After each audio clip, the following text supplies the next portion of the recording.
really out of topic. I had an idea.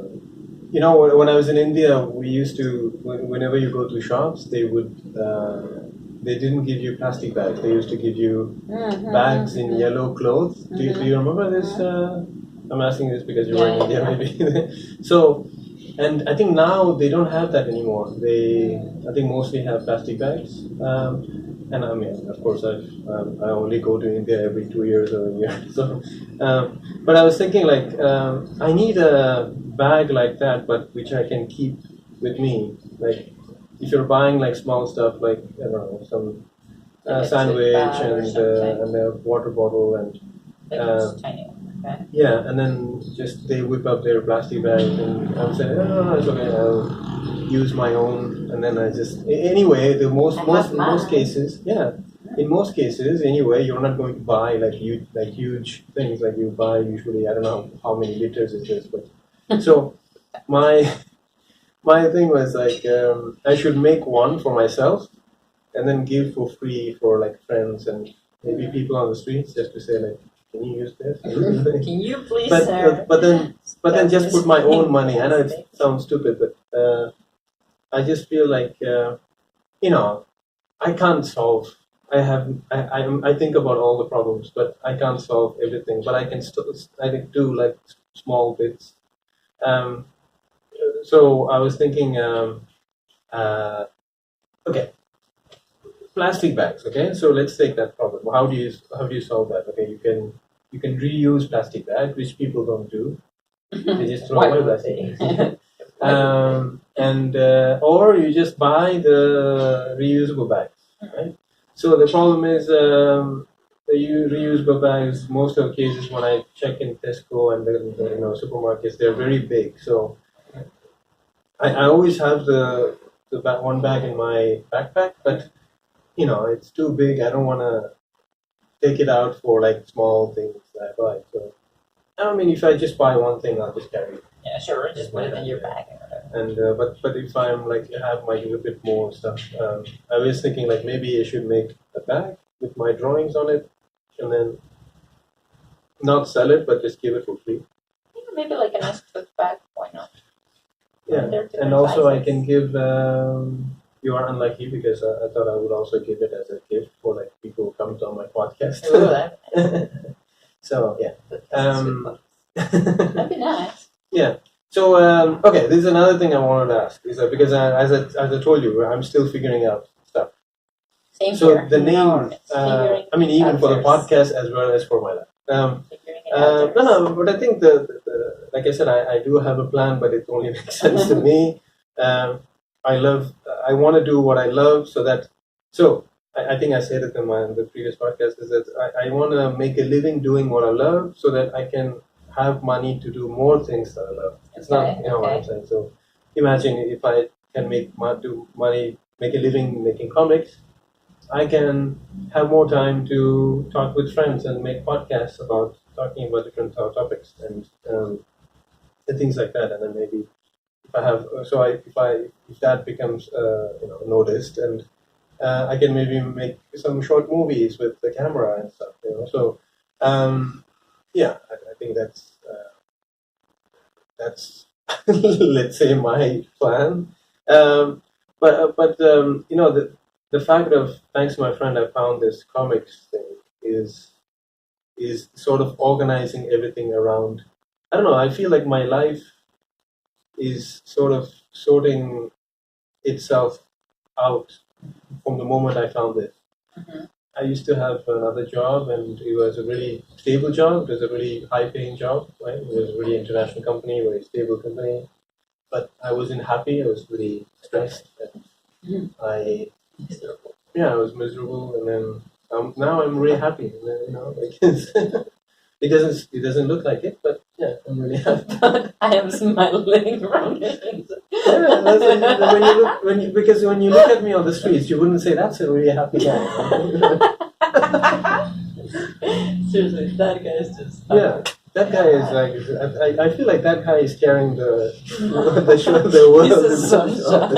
He's carrying all the problems in his shoulders. No, but it's true. In a way, I think both things are true, and I think so. there's this author. So I was just listening to a podcast, and this guy gave a quote from. But he wrote a book called The Idiot, Okay. which I put on my to read list. And there's a quote from that book. Is like I'm going to butcher the quote now. It's like he says, "I'd rather be I'd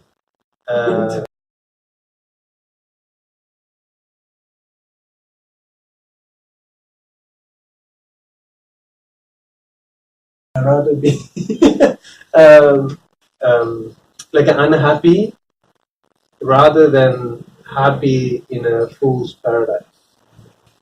I'm butchering the quote. I think I'll put it on the video, the right quote.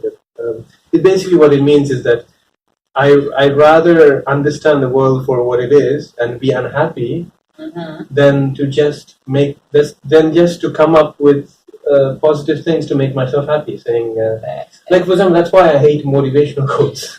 Yeah. Like when people say, I don't know, I feel like this, and then you try to share your feeling, and then they say, "Oh, no, lighten up, like be positive." I'm like, no, that's not the. That's not the.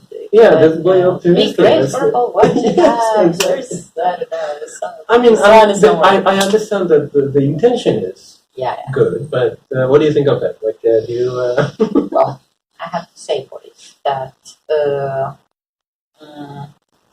I have read some self-help books. Uh-huh.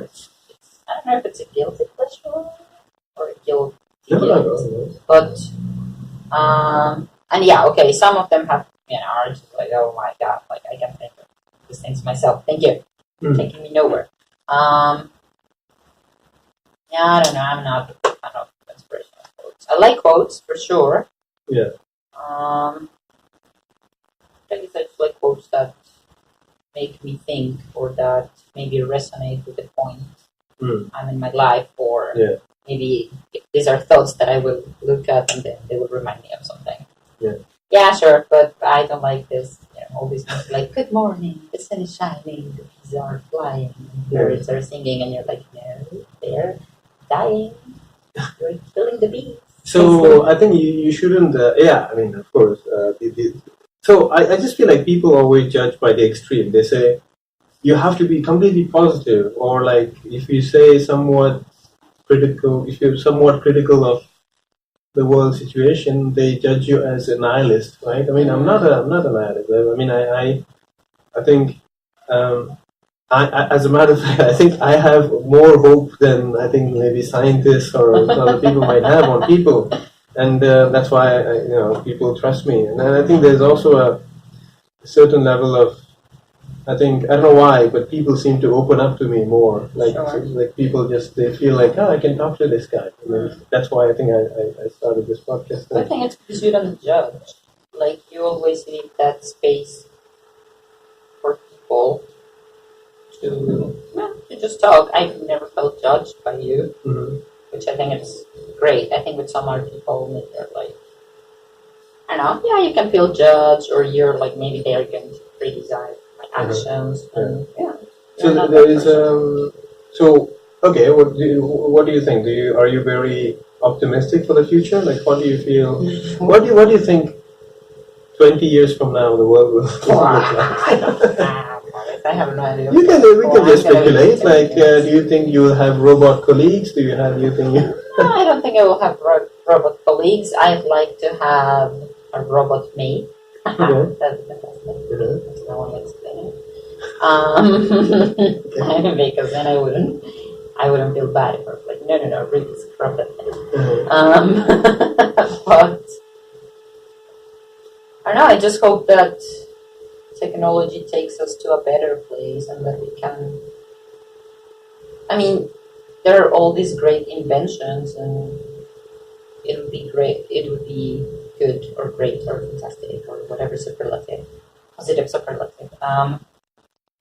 If we could use all these things to improve our lives, but also like the lives of others, and if we could also learn how to just leave technology as it is, like if we sometimes we just really disconnect from like our human side. I think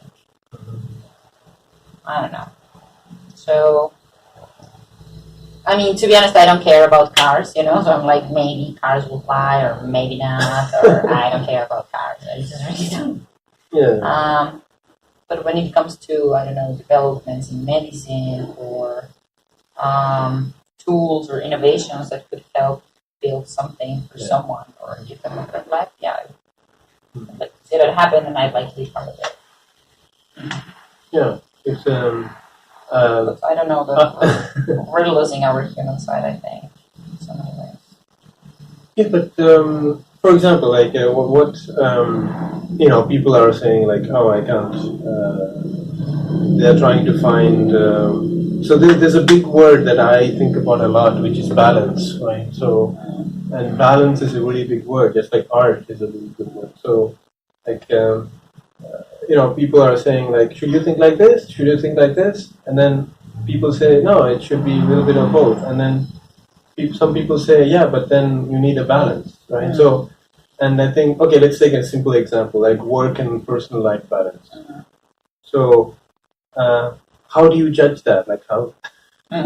It's very subjective, right? Like for some people, like you know, like most of our students are Japanese in language center, and we talk about this all the time. And I think Japan has a really big problem of people being really giving more importance to work than family life, and they like and when they come here to work with Thai people, they feel like, oh, I mean, Thai people have a different outlook on life. They love it here. Yeah, so they love it. They're like, because in my mind, I was thinking, oh, these people might be frustrated because they come here and it's like, things work differently. Yes. Let's say. So, let's put it that way. And so there's always this idea of balance, right? But then you can't really measure that, and you can talk about it. You can, I guess, try to come up with some things that you can do to balance your life, but there's no real measurement. So,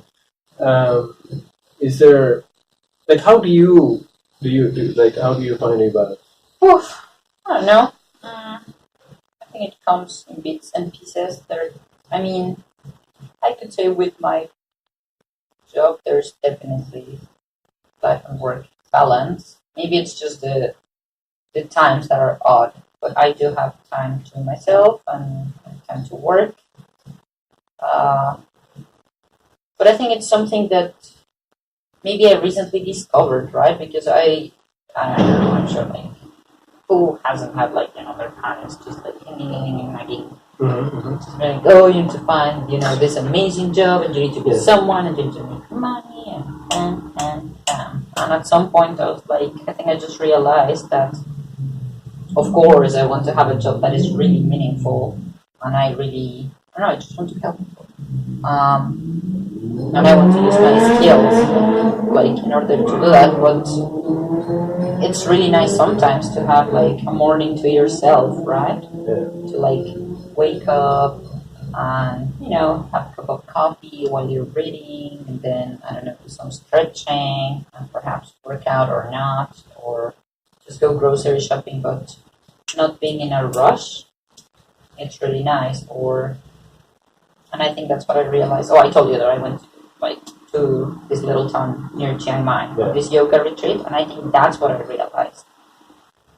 The fact that I was able to go, for a walk, and as I was walking, instead of being rushed, thinking like I have to get somewhere, like I really don't have anything to do. Like I have the time to do whatever I want. Yeah.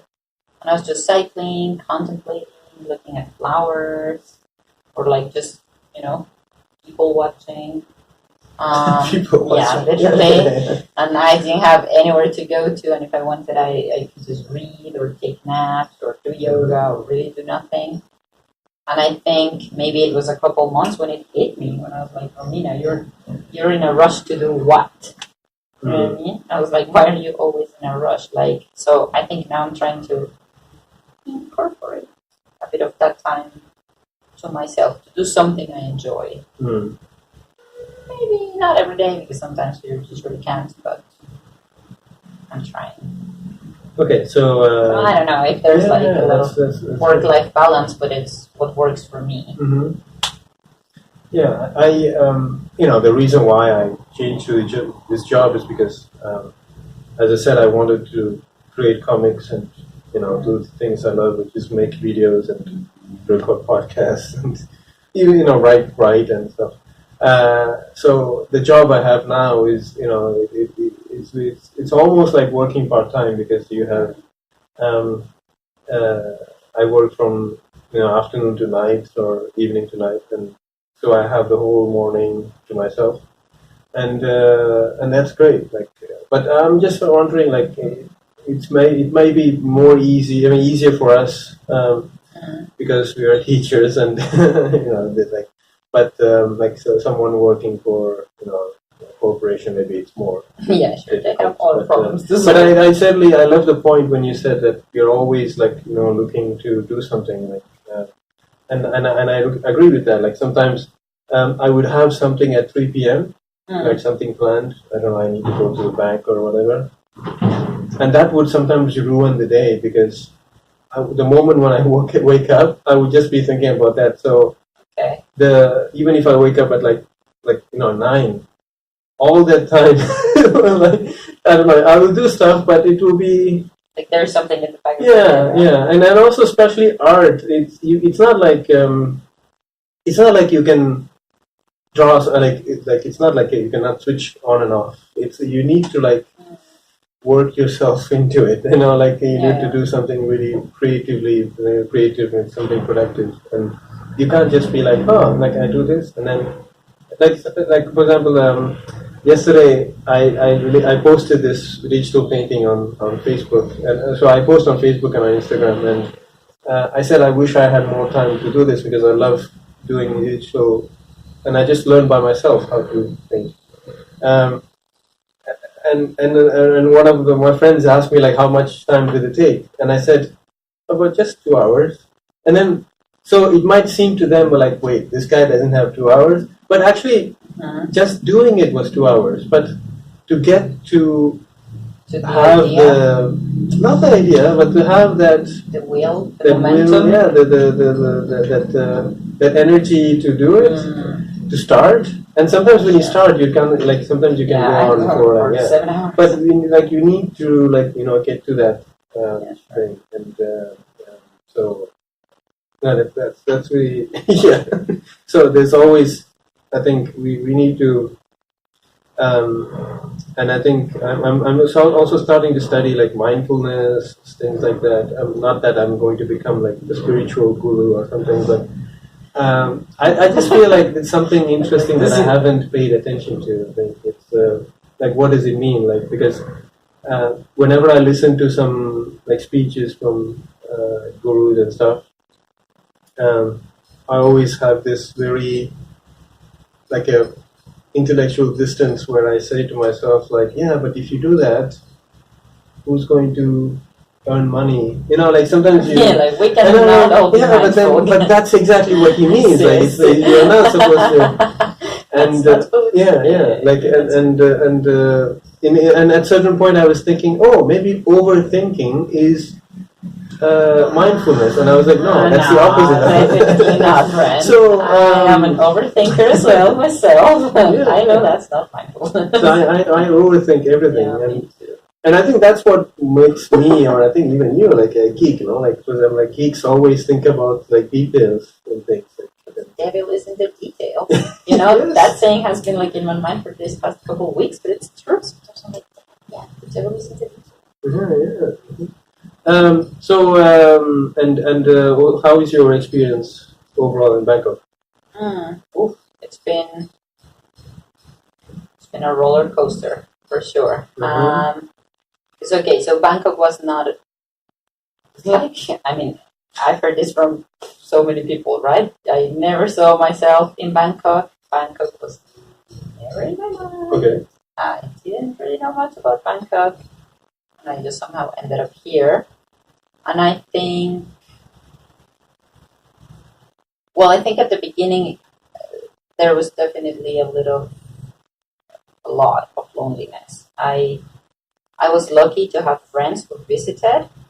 Some friends who lived in India, some friends from India, but some friends from different countries that lived in India, one friend from Mexico, a friend from Ireland. So it was really good in the sense that I had just made that decision, and after living in a hostel for like a month and eating oats and like saving money, blah blah blah, just what you have to do. It sort of helped me because I wasn't. I think it's the first time I actually had an apartment, for myself. Okay. And I remember when a friend was here, and like he had actually helped me move to my apartment, and he was visiting, and I was like, oh, okay, we don't have anything. I don't have glasses or like cutlery, so we went to Tesco and bought like, and of course, so we bought like plastic cutlery, Sure. the cheapest, finest, let's say. And then I guess when I think of Romina, like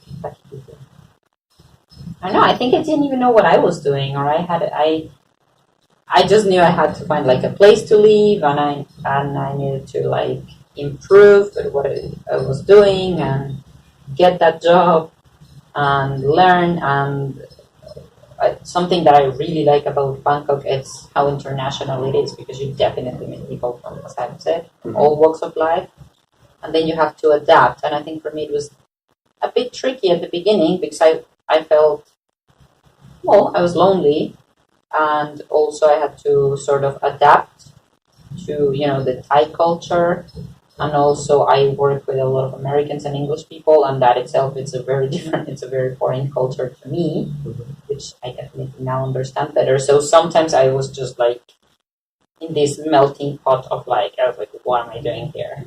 Like I don't understand anything, and like I didn't feel understood.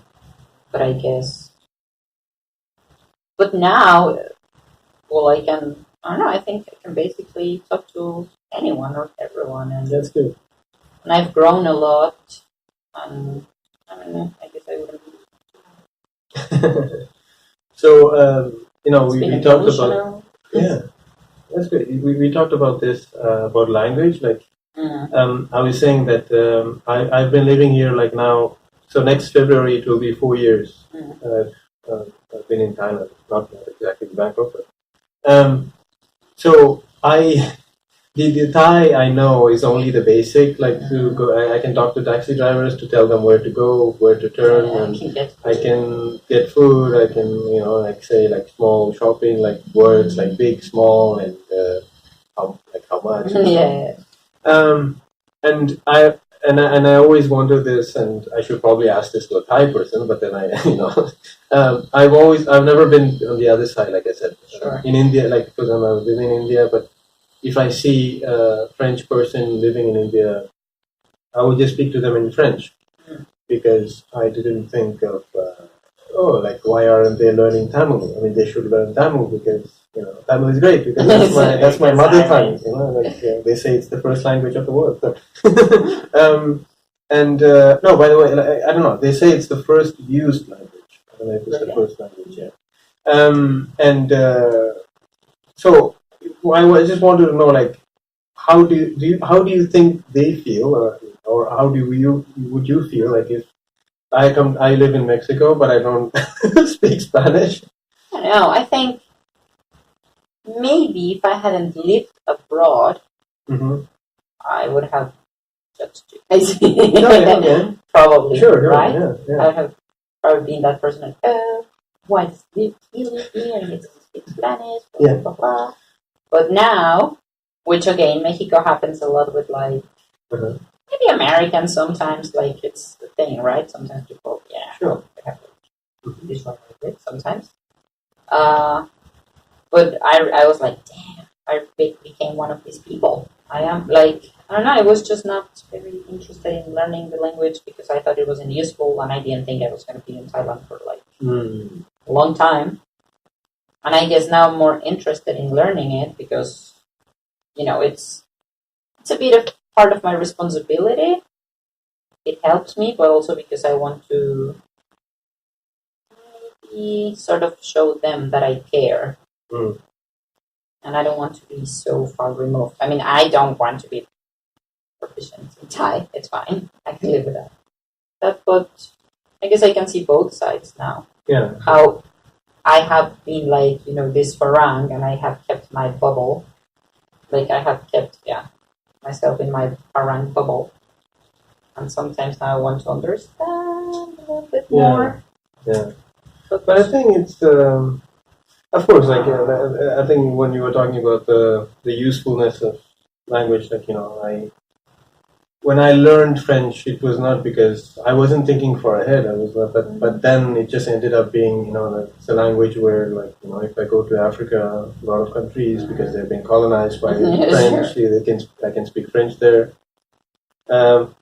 Spanish is because I haven't practiced, sadly, Spanish a lot, which is why I asked my friend to. And that's because I discovered Paulo Coelho through this book, Veronica Decide Morir. And actually, this book is great. But then when I was in Germany, I tried to learn German, and it's really a difficult language. And then I don't know. There was behind my head there was even if I learn German, I can only speak it in Germany. So why?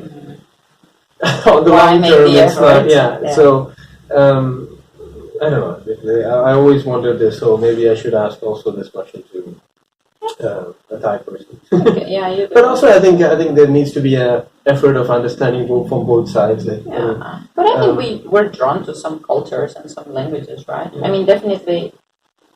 Friend just told me, always feel like the more languages you speak, it's like not the more human, but like you're all these human beings at the same time, right? Because you have different personalities in different languages, but also your horizons, it expands, obviously, right? And there's new dimensions for sure, right? Like there's all these words that maybe you cannot translate, and you have to understand. Yes. And I don't know, other values that are like accepted, preferences, like all these things. So you grow. But I guess some people are drawn to certain languages and certain cultures, and it's okay. It's funny because you talk about the personality. My friend told me after he listened to the podcast, he said, like, your voice sounds different when you speak English. Yeah, because I speak to him in French, and I told him, you should listen to me speaking to my mother in Tamil, because it should be because I think you're right. Like, when I speak Tamil, I am playing a role. Maybe I'm a fan of movies and performance and actors. Maybe I think like this, but I think in a way it's true, and I think in a way that's what makes it fun for me to learn. Like to learn, it's almost a performance. Sure. When I speak, when I speak French. It's in a way an imitation of all the French people that I've heard, right? Okay. So that I'm trying to imitate. And when I speak Tamil with my mom, I'm her son, so my voice goes down goes up a little bit. Okay. It's is it like high pitched? Yeah, it's a little bit high pitched, I think. Can you speak? I've never recorded it, but maybe I'll record it and put it. Actually, I was thinking about making this podcast also like multilingual, because I think there aren't a lot of podcasts which are like that, and I think I'm just waiting the response from my friend. He's my best friend, and he's French, so we thought like we would just geek out in French about movies and stuff that we are into. But it's I don't know. It's a really interesting way to see that, and I think people who are learning languages, I think they can also, see that as a new personality to develop, I guess. Yeah, sure. And it's like a discovery in itself. I think I'm like, I don't know, I'm always completely different in English as I am in Spanish, but probably, like, I think I'm funnier in Spanish, so I can. Sure. Yeah. I don't know, it's my language, right? Yeah, so I can I don't know, play around or like joke around with the words, and also there is a bit of element of, sense of humor. Maybe I'm quicker in Spanish sometimes when it comes to making jokes. Sure. And a friend told me that once, I think he heard me they heard me speak English, and he's like, "Whoa, in English you sound so different." He was like, "Sometimes you sound a little bit American. Sometimes, of course, there's your accent, and sometimes you sound like really posh. Like I don't like you." He was like, "And in Spanish, sometimes you can be super ghetto or super funny." And I was like, "It's interesting how like." Change, but then you're like, well, English is the language I use to communicate I think with I most read people. about that, yeah. So what am I supposed to do? I think I read about that. I think it's a sign of empathy because, sometimes your accent, even if you're speaking the same language, your accent changes depending on who to whom you're talking to. I think they say that's a sign of empathy, like, because you are trying to put yourself in a way at the to same their level, sort of. Yeah. So because so for example, me, I always wondered what Indian people think of my accent because people tell me you don't have an Indian accent. I feel like I do have. I mean, but it's not that strong. It's but it's not maybe the stereotypical Indian. Yeah, it's not a stereotypical Indian accent. But I always wonder, like, whenever I talk to Indian people, what are they thinking? Maybe they are thinking like, oh, this guy is just showing off. He's just making up this fake accent to